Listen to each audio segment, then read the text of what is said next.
after Joe died, I remember just like crying to my mum saying, I can't fucking do it anymore. Like, I cannot do it. I'm not going to be scared of what people think about me because this isn't worth it. And like, I remember saying, it's just not worth it. It's not worth someone thinking I'm privileged if it's going to help in some way. I said, this is so bad that like I have to do something.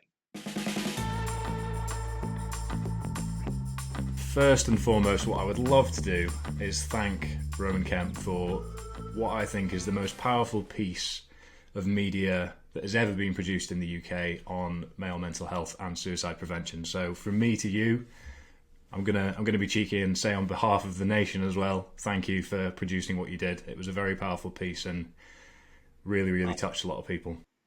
Well, firstly, I mean, thanks for having me on the podcast, and secondly, mate, you're thanking me, but you're a part of it. Like this is something that myself, you, Josh, the director, and all the other guys that have been involved in this, and the families that have allowed us to tell their stories.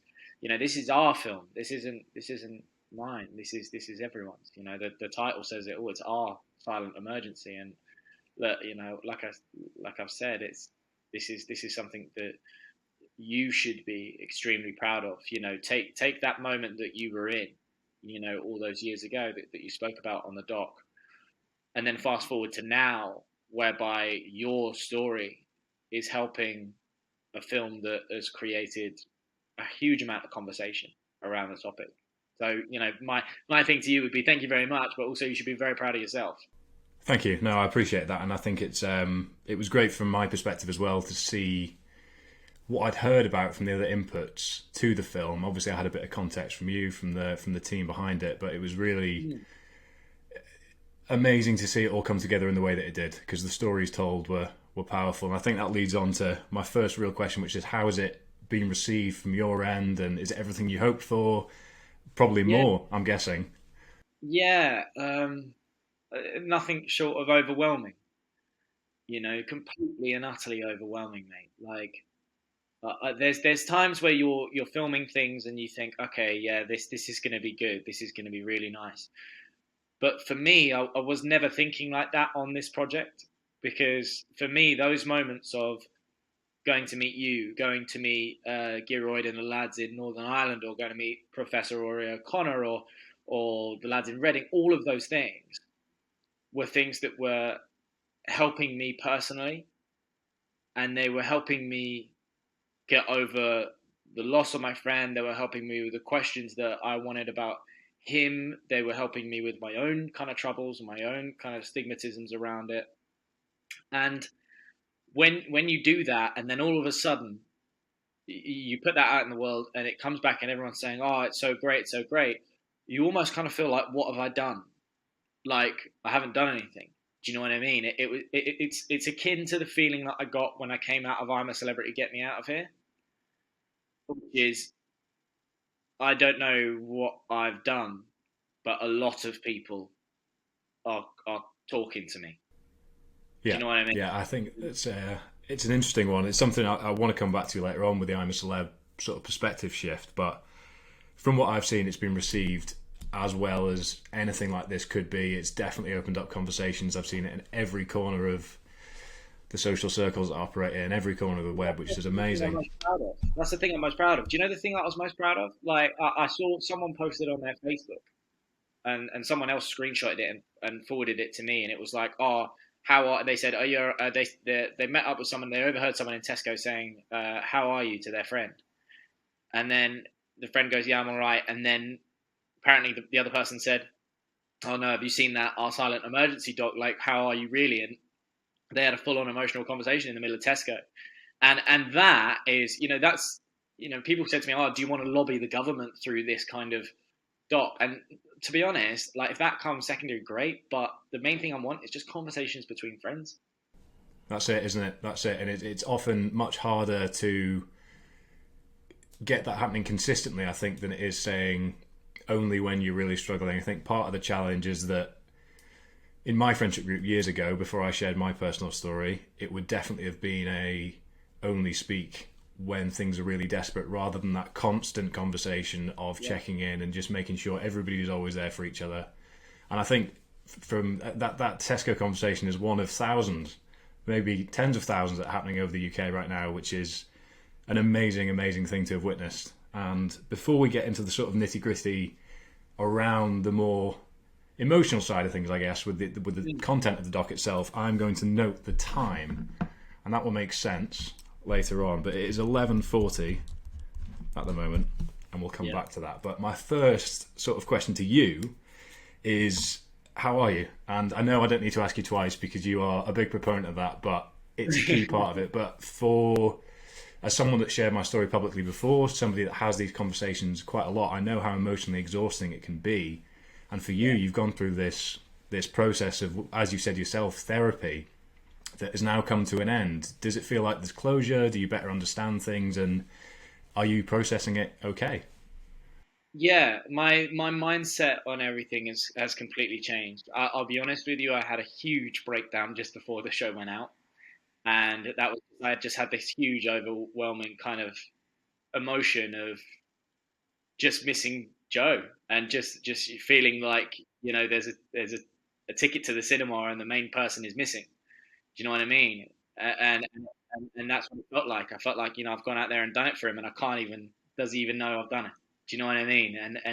And that was really hard. That was really hard. But I still, I still put my conversation down to you, mate. Honestly, like the conversation that I had with you made a huge shift in how I was viewing the scenario. And for that, I'll always be grateful for that conversation, because before I spoke to you, I had so much anger towards Joe, and I had so much anger to the fact that, he's taken his own life, and he's kind of left me in the lurch, and his family and his friends and everyone. And after I spoke to you, that evaporated pretty quickly. And so now I'm just in this stage of, every now and again, and then obviously meeting the Reading boys and seeing that, that pain kind of never really goes when you miss someone from suicide. But it is getting better, of course. I miss him all the time. I went to, to see him, where he was laid to rest. I went to go and see him the other day, and I told him, I said, we've done it. We did it, and I really mean that, and do you know what? It is getting better, and it's something that I'm proud of for sure. But I'm proud that we all did it together. You told your story. I told Joe's story for him because he couldn't be here. I showed parts of my story, and that is a team effort, and we've all done that. It's an amazing thing to have happened, and I didn't know Joe, obviously, but from when we spoke off camera, he sounded like the sort of bloke that I definitely would have got on with, and could see a lot of similarities between the way he described some of the impulsive decisions he's made and things over the years, and just the way he was as a personality. But I think his memory is a beautiful one now, and the full circle that you've gone through, and the therapy, as you said yourself, that this doc will have provided, is, given the circumstances, probably the best way it could have been inverted into a positive. 100%. And it brought a tear to my eye, man, when we looked at the stats, and after the doc finished, searches for hotlines for suicide, 760%. That's insane. I mean, that's tangible as well. The big challenge with this crisis is that it's so intangible, in that saying conversations are great, talk, it's so difficult to comprehend when you are in a situation, as I have been in the past, because as you said, I think you said it on the Happy Hour podcast the other day, when somebody's in that situation, you don't want to talk. And what that has shown is that the conversations that have been had through the doc have actually led to some sort of tangible change and some sort of search out of the desperation that some people are in, which is an amazing thing. And I'm very, very proud to have played a small part, but I think from your perspective, it must be incredible to see those tangibles come to life. Mate, you played it. You played a big part, and also so did your mustache. And I'm so glad that I'll tell you a secret, right? I'll tell you a secret. So when we first chopped up the video, Josh, our director, he he said to me, he was like, oh yeah, when we do the voiceover, just take a look at it, see what you think. I think we need to reference the mustache.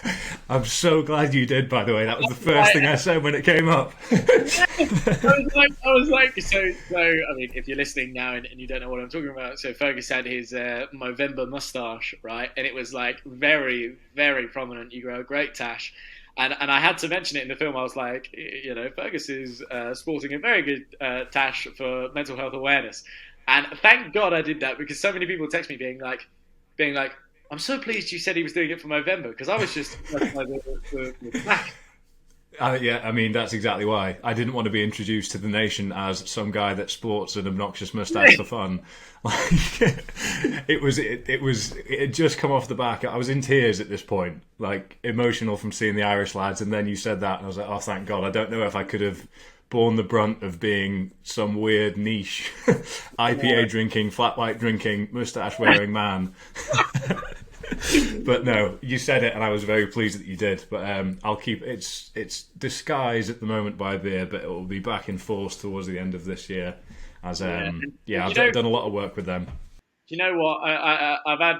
Honestly, when I say to you like your bit, mate, in that doc, it's so important, and so many people, everyone that I know that was really touched by it. You know, the things that you said, and the fact that you were talking about peace and things like that. Like it made such a huge difference. Like when you say to me like, oh, how have you seen the reception? A lot of the reception, mate, is about you. You know, it's about the story that you told, and that's what's amazing. You know, even Joel Dommett texted me the other day. The Masked Singer Joel Dommett, and he said, he goes, I didn't know you chatted to my mate Fergus. I didn't know you guys were friends. Yeah. We last time I saw Joel, we were half wetsuited on a beach in Devon, shocking some weekend travellers. I think we just invaded a beach en masse and did a swim and workout on the beach. But I haven't seen him in a while. I'm sure I'll catch up once we're next down in London. But yeah, I think Joel's been a huge supporter of events like this in the past, and all the sort of physical stuff that the gym he trains at, Movember, all the stuff that my smaller community of people have been doing, he's right in amongst, which is great, because I think a big part of the public receiving things like this, and as you well know, is it's perception around men, perception around strength. And you are a public figure, you grew up with celebrity parents, you said yourself in the doc you've been on antidepressants since 15, and I'm sort of interested to know how what your perspective was before you started the process of the doc with your own mental health, and where it is now, given that obviously we all have mental health to manage, but you opened up about your own, didn't you? And then this process might have helped you understand yourself a little bit more, as well as the circumstances around Joe. I think the main thing for me is owning the fact that myself has had suicidal thoughts, and owning that I do have to take a tablet every day to keep my chemical levels right. And to be honest with you, that's something that it's a question that I've kind of teetered on a lot in my career. You know, I've been doing this for 13 years now, and I have just always said to myself, to my parents, to managers, whatever, and said, you know, should I tell this story? You know, like I know there's other guys that are out there suffering like me. Should I use the platform? And then I've always kind of backed out, and I've said it's not the right time. Like, you know, maybe I need to be more established, or maybe I need to, you know, before people would actually take me seriously on it.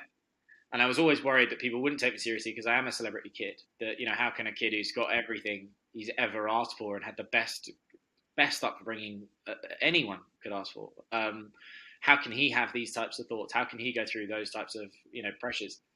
And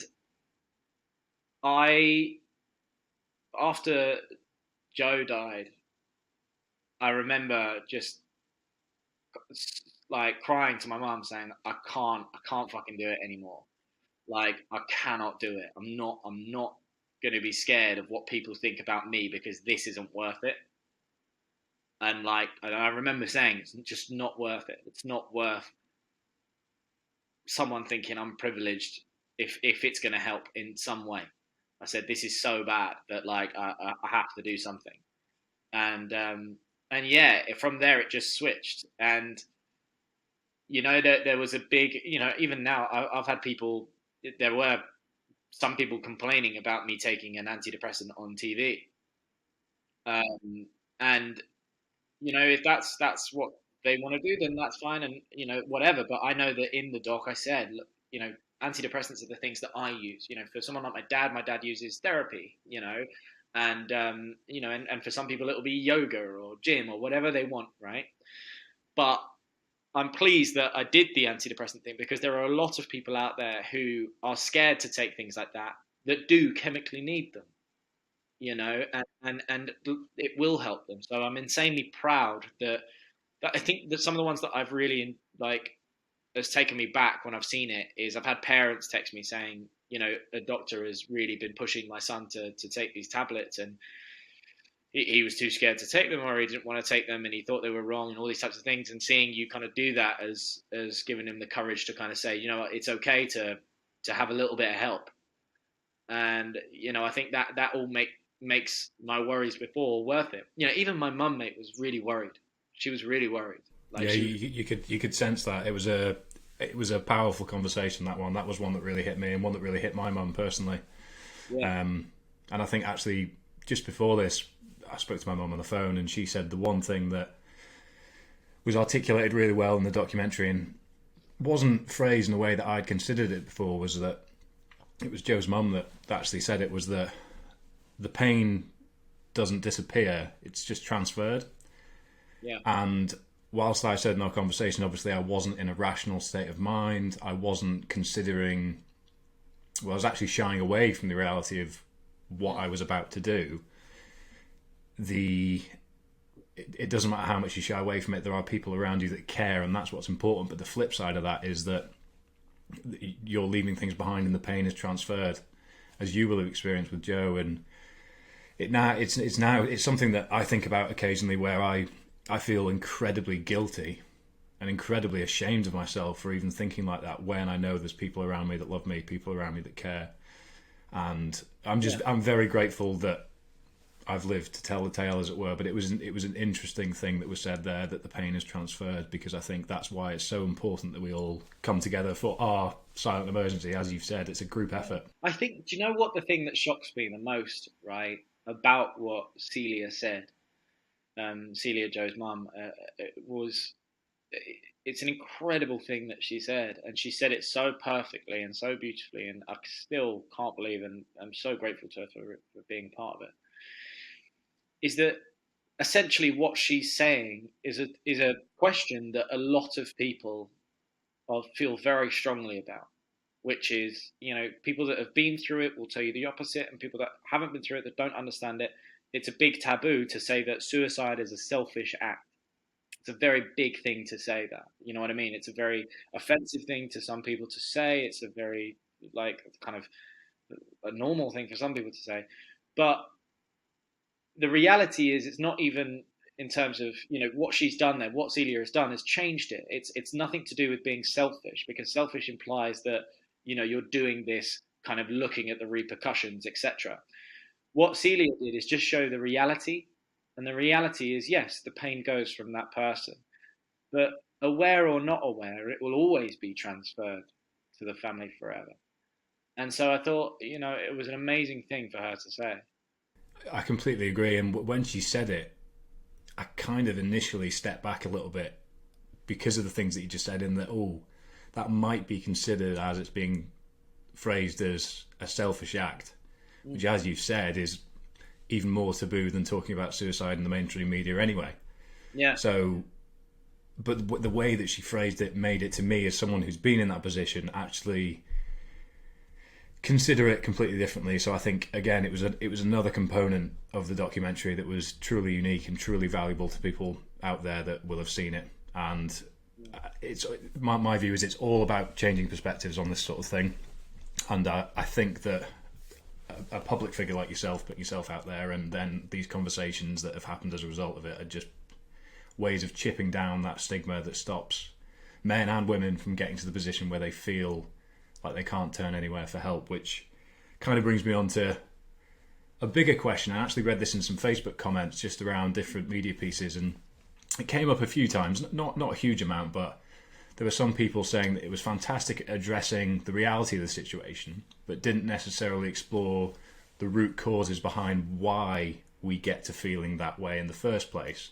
Yeah. And I know you've spoken about your chemical depression, which is an objective reality. You've got antidepressants to balance that out. But then there's the other side. There's almost the human perspective, which is where I fell into the trap. Yeah.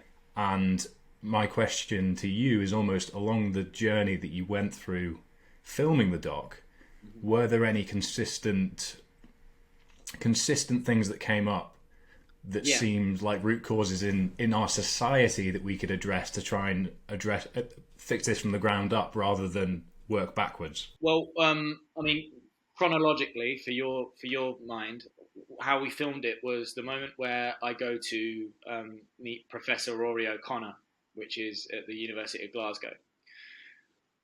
One of the things that made a lot of sense to me, and because look, mate, I was saying the exact same thing. Tell me the signs. How do you know if someone's suicidal? How do you know?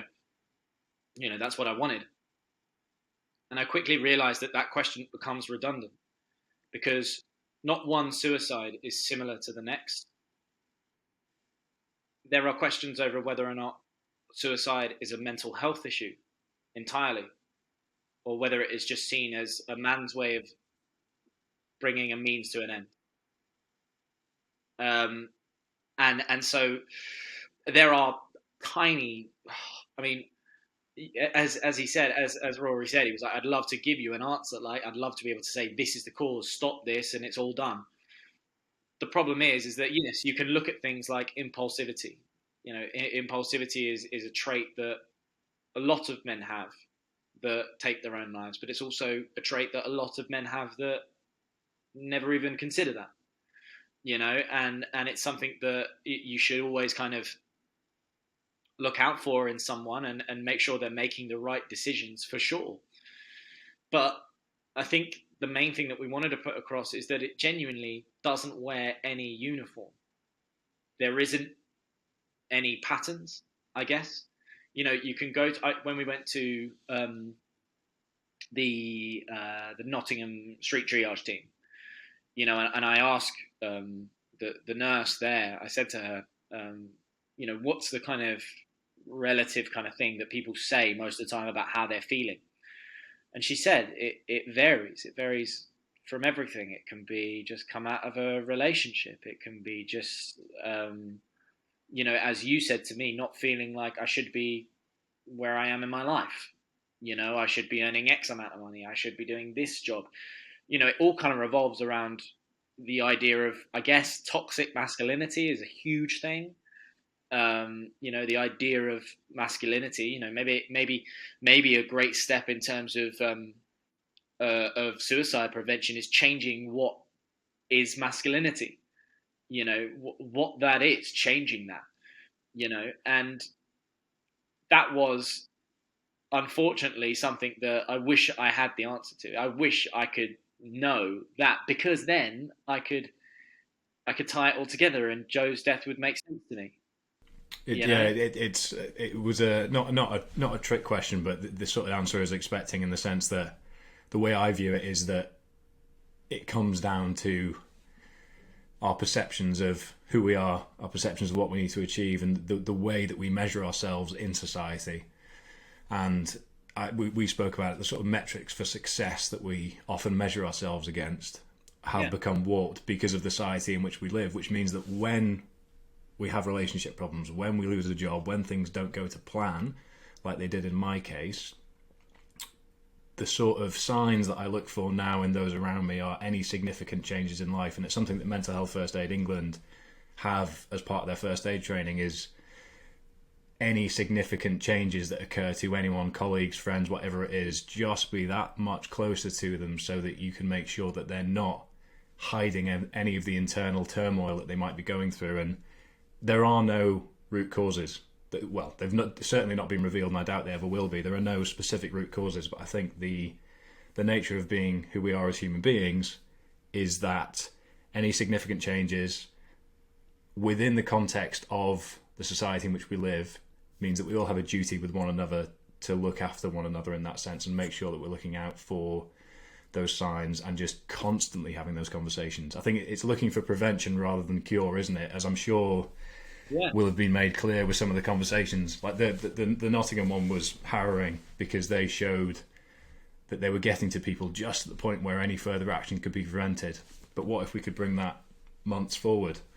It could be a huge change. It goes back to my idea that, to be honest, mate, I firmly believe that after the age of 16, I think guys completely decide how much they're going to open up. From there, it's a guessing game between your friends as to who's really telling the truth. And that can't be how we go through life. Do you know what I mean? It's like I loved, the kind of three-tiered approach to it in terms of prevention, intervention, and postvention. That's been mentioned in terms of the intervention is me asking you, "Are you okay?" twice. The postvention is, the therapy groups for those that have lost others, and then the prevention group being putting it in schools as early as possible. And it's not gonna get any better without those three things, and they all have to work hand in hand. It's a really simple way of looking at it, actually, and I think it's so simple when you look at it that way. There's so much confusion around how we can make a change here. I think my perspective is it starts with ourselves, and as you said yourself recently, lobbying the government isn't necessarily the right thing to do at this point. Lobbying these groups here, implementing support networks there, might not be the right thing to do because it starts with those close to us, it starts with ourselves and our approach to how we interact with these things. And the big challenge, I think, is subverting what men perceive themselves to be at a young age. Because if they decide that they want to be X, then that might mean that they decide to keep their emotions to themselves. But the scene in Tamworth was amazing to see because it was just beautiful to see that conversation happening in that sort of environment. Because I went to a great school, very fortunate to have done. But it would have been 7 or 8 years ago now, there was not a single conversation around this sort of stuff. And that is just, in the grand scheme of things, so little time. It's horrendous. And that's why, honestly, hearing an 8-year-old kid tell me what depression is and why it's okay and what you need to look out for and what you can do to make it better. What you would have had is in that moment showing that little boy saying about depression and what it is and what you can do to get help, etc. That would have liberated so many men up and down the country, grown men, listening to an 8-year-old boy say that depression's fine. It's an okay thing to have, and it's very much something that you can get over and you can get help for. And that's all this doc has done. I think your story, I think Joe's story, the lads in Northern Ireland, the Tamworth, etc. All they've done is it's liberated people. It's made people feel like I'm one of a lot of people. I'm not on my own. That's it. It's familiarity, isn't it? Yeah, I think the reason I'm so passionate about continuing this conversation is because I'm not a father. I hope to be at one stage, and seeing boys like that young boy there talking openly like that gave me a lot of hope, because I have gone through bouts of thinking, what sort of world are kids growing up in these days where these emotional stresses are so exaggerated and they're getting worse and worse. And we can bring up the social media argument. We can bring up, obviously, the situation we've been in with the pandemic for the past however many months. But at the end of the day, it's tough growing up as a kid these days. And the more we can make it easy to have these open conversations sooner, I feel like there'll be a real parameter shift in the years to come. So that's where I think the most impact from this doc will have, because there'll be fathers, there'll be parents, there'll be uncles, there'll be sons having conversations that they haven't had. And the ripple effect of that, I've experienced firsthand, and I'm sure you have too, is enormous. So it gives me real hope, which is a powerful thing. 100%. And I think, as you said there, this is all just something that you just hope people take into their day and just ask their mates like how they're feeling, and that's all we're asking at the end of the day. That's it. Yeah, it's It's simple. not major. It's very simple, and it's about kind of gaining momentum with that. But I had so many people. The number one question, I've had a lot of journalists kind of like, ask me about it, and the main thing is always, yes, but social media, that's a terrible thing. And it's like, yeah, but social media at the same time is an amazing thing, like, and it can do amazing things. Like 3.5 million people watched the trailer to um our doc, and that would have potentially helped someone to have some good feeling. Do you know what I mean? And to may have helped someone. So it's very difficult, and it's very easy to try and point fingers. What are our brains wired to do? Our brains are wired to try and problem solve.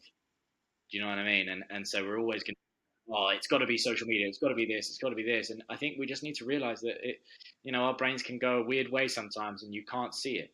You really can't. I think as well, it's convenient because it removes agency from us as individuals if we can blame something. But Yeah. the overarching theme from all the conversations that I think have happened in the past 5 years that have taken the space that is mental health, especially in men, forwards, are those that focus on the agency of the individual. And that's what I aim to do. That's what we can all see that you aim to do now. And it's what I would like to think a lot more men are now doing, because they feel inspired and familiar with those out there to take agency for themselves and for those around them as a form of responsibility, rather than wanting to do what we're hardwired to do, which is point fingers and play the blame game. Yeah. So it's it's a positive shift. And I think in terms of positive shift, something I feel it'd be rude not to discuss is the perspective shift that came from being in the jungle, because a huge part of what I do is focused around endurance events, around getting myself in uncomfortable situations outdoors, whether it's for charity, whether it's for personal reasons. I know how powerful putting yourself willingly into adverse, resilient, driving situations can be. So I know, whilst at the end of the day it was for entertainment purposes, it was grim at points. So I'm sure there's some character building elements that went on in the background. So it'd be great to hear what you went in as and what you left as.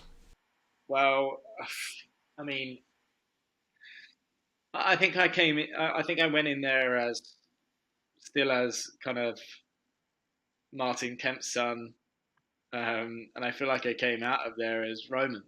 Not even Roman Kemp. I feel like I left with kind of people having a real understanding in terms of who I am, and that's again, it's a liberating thing, but it's also a really scary thing. I mean, the one thing that I kind of had on my side is that I think as a radio presenter, you understand that the best way to do anything is just to be completely honest and be completely yourself, and hope that people don't mind it. And that's what I went in there to do. I literally just went in there because I said, I love this show more than anything. I'm a celeb. It is so hard. Like, it's so hard, and you do have to get to a point where you forget that there's cameras on you 24/7. But it gave me the opportunity to show that I'm comfortable with who I am. I'm proud of the background that I have. I'm, not shying away from chats about being Martin Kemp's, son, etc. Was that something that weighed you down or held you back, you think, before you went in? No, I think people thought it did. If that makes sense. I think people used to think that um, it used to be, oh, he's just trying to show that he's not this, and like genuinely, it's quite the opposite. I love. I'm so proud of my parents, and I'm so proud of what it is that they've achieved, etc. And yeah, I just think that it was really, really liberating for myself, because it just showed, okay, look, I'm not some celebrity kid that people have a prejudice on, and I think it just showed that. It sounds like the Thailand gap year, doesn't it? You found yourself. Yeah, like, you don't want to say that, but I mean, look. Yeah, no, I know what you mean. I know what you mean. It's I can tell you that it was the happiest I've ever been in my life. Do you think that's down to the simplicity that went with it as well? 100%, 100%. It's because you're told what to eat. I mean, you have to make it and all that shit, but like you're told what to eat. You're basically told when to go to bed because it's dictated by the rest of the group, etc. Um, Told when to wake up. You got jobs to do. No phone, no contact. You don't even know the time. Um, and yeah, I loved it because I just shut down from everywhere else. When I It's a left, fascinating concept, isn't it? That the simplest form of existence is actually the one that we can enjoy the most, and it's 100%.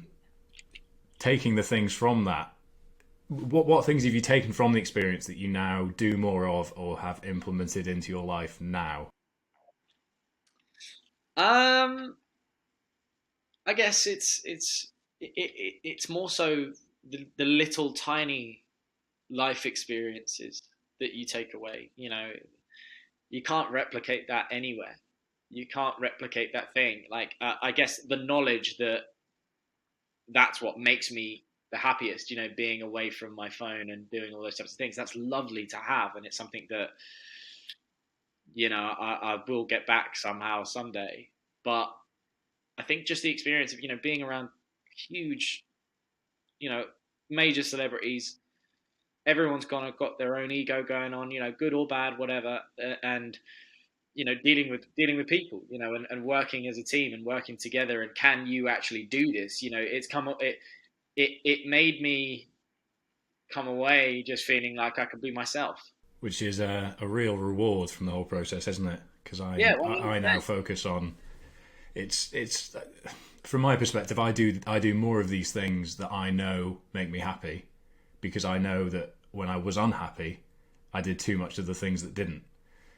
So Exactly. the reason I asked is because I've taken things from the learnings of what made me most happy, and I do more of them, and because it's fulfilling. And I think that's another part of the bigger conversation here around ask your friends, are they okay? Ask it twice, but consider yourself, consider where you are, consider what actually makes you tick, what makes you happy. Are you focusing on what's actually truly important to you, or are you focusing on the things that you think should be important to you? And there's a clear distinction there that I think it's helped me. I'm sure that the experience in the jungle will have helped you with that as well, and hopefully others can go through that similar evolution themselves if they sit back and analyze how they're approaching things.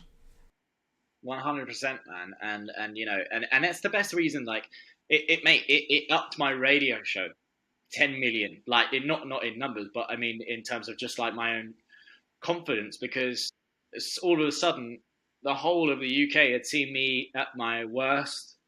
It had seen me at my best. It had seen me in tears. It had seen me not being funny. It had seen me being funny, scratching my nuts whilst I walked to go to the bathroom. Everything.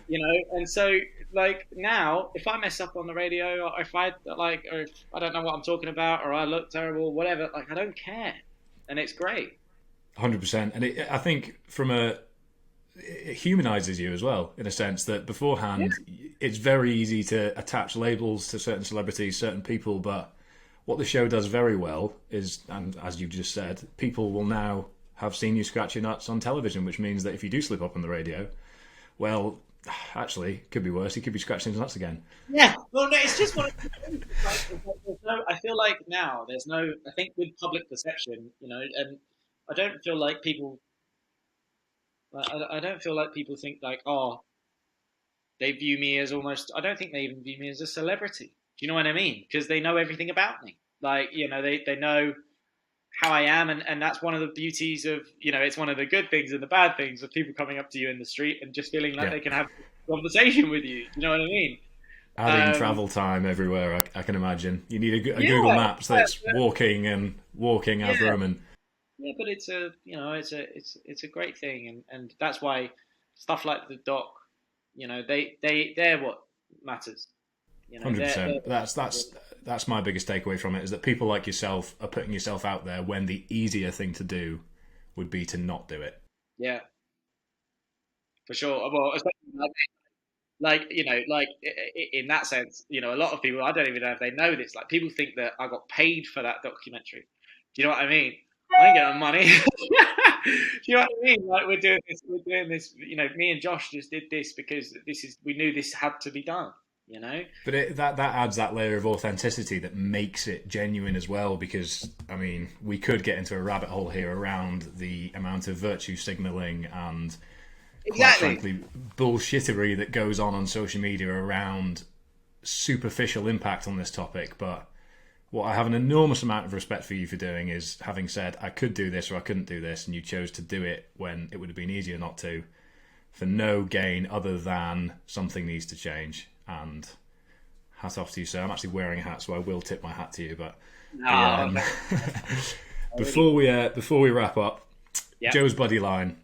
Yes. Run us through the ambition, the vision, and why it is a fantastic way of remembering Joe, his legacy, and everything that's happened since. So Joe's buddy line was so firstly the name right is because Joe called everyone buddy. Like if he met you for the first time, he hello buddy, are you all right? That's what he'd do, right? And I told him he sounds ridiculous. And also at the same time, I knew that at school I had that one friend kind of growing up, and he you know Charlie, and he's my buddy, you know, and when I was first kind of thinking about you know what should be done, and you know I sat down with Celia, Joe's mum, Ivan, his dad, and Lou, his sister, and we chatted for ages, and you know, Lou and Celia, they just said, well, why don't you know, why isn't there anything in place to show kind of kids that they can have a buddy, you know, that is there to speak to them and all those types of things, you know, whether or not that's implemented in school or someone physical on the phone, etc. And you know, something that you said to me, actually, I relayed to them, which was that you heard an automated voice on the phone. And so in that moment, I knew it's like, okay, this has to be a tangible thing.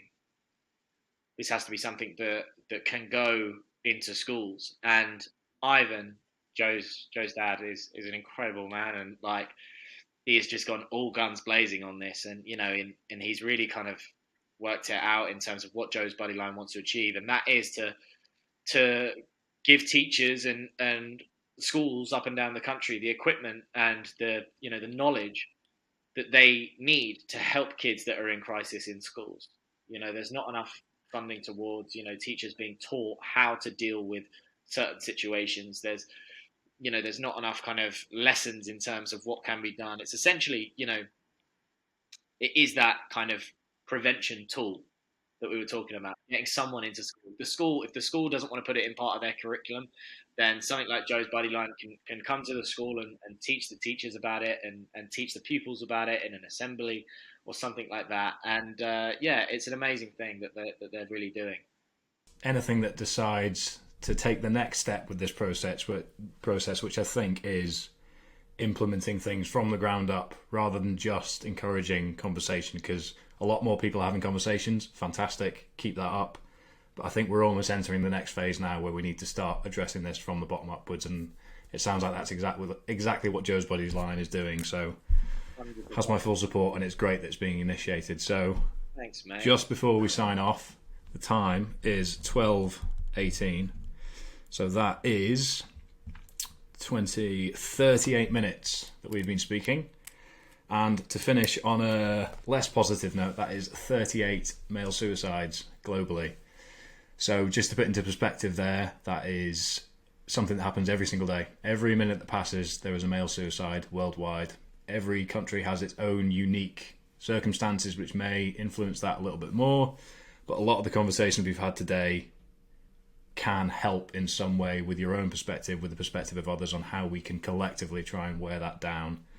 So from me to you, a massive thank you again for coming on. Massive thank you for the doc and putting that out there to the nation.